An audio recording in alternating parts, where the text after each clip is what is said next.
काल घडलेली अभिषेक घोसाळकर यांच्या संदर्भातली घटना ही अत्यंत दुःखद आहे।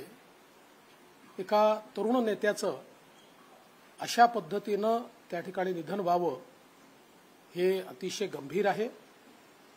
एकूणच या प्रकरणाला काही लोक राजकीय रंग देण्याचा प्रयत्न करतायत, ते देखील योग्य नाही। ही घटना जरी गंभीर असली तरी देखील अगदी 2024 मध्ये ज्यांनी गोळ्या घातल्या ते मॉरिस असतील किंवा अभिषेक घोसाळकर असतील यांचे एकत्रित पोस्टर्स हे आपल्याला पाहायला मिळालेले आहेत। वर्षानुवर्ष ते एकत्रित काम करताना आपल्याला पाहायला मिळालेले आहेत। आता कुठल्या विषयातनं त्यांचा इतका बेबनाव झाला की या मॉरिसने थेट घोसाळकरांना त्या ठिकाणी अक्षरशः गोळ्या मारल्या आणि स्वतःला गोळ्या मारून घेतल्या। हा निश्चितपणे त्या ठिकाणी एक महत्त्वाचा विषय आहे, ज्याची चौकशी ही चाललेली आहे। बऱ्याच गोष्टी पोलिसांच्या लक्षात आलेल्या आहेत, त्या योग्य वेळी आपल्यासमोर उघड करण्यात येतील। त्याची जी काही कारणं लक्षात येत आहेत ती कारणं वेगवेगळी आहेत। ती एकदा सगळी कारणं कन्फर्म झाली की त्याची माहिती देखील आपल्याला सर्वांना देण्यात येईल। माझी अपेक्षा एवढीच आहे की घटना गंभीर आहे, अशा घटनेचं राजकारण करणं हे योग्य नाही आणि या घटनेमुळे कुठेतरी कायदा आणि सुव्यवस्था संपलेला आहे वगैरे अशा प्रकारची विधानं करणं हे देखील चुकीचं आहे।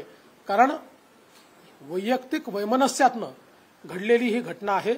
तथापि या संदर्भात बंदुका असतील किंवा या संदर्भात लायसन्सेस असतील, ते होते की नाही, ते योग्य होते की नाही, नसतील तर मग बंदूक आली कुठनं, किंवा अशा प्रकारचे लायसन्सेस देताना अजून काही खबरदारी घेतली पाहिजे का, अशा प्रकारचा विचार राज्य सरकार निश्चितपणे करेल।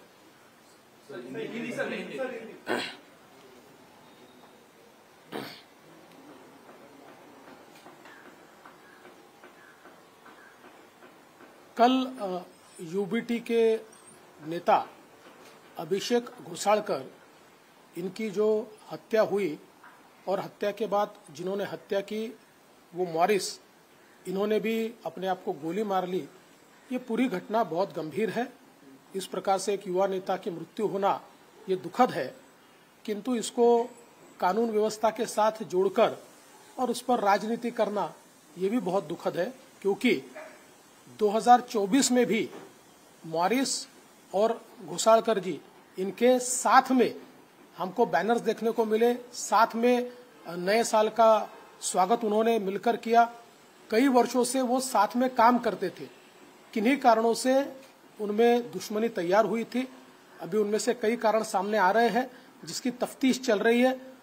एक बार इसकी पुष्टि होने के बाद वो कारण भी बताए जाएंगे।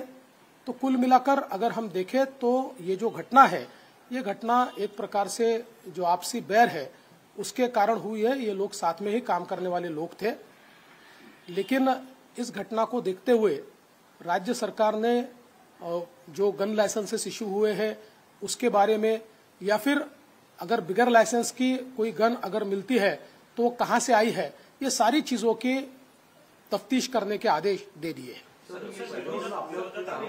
मला इंग्लिश येत नाही।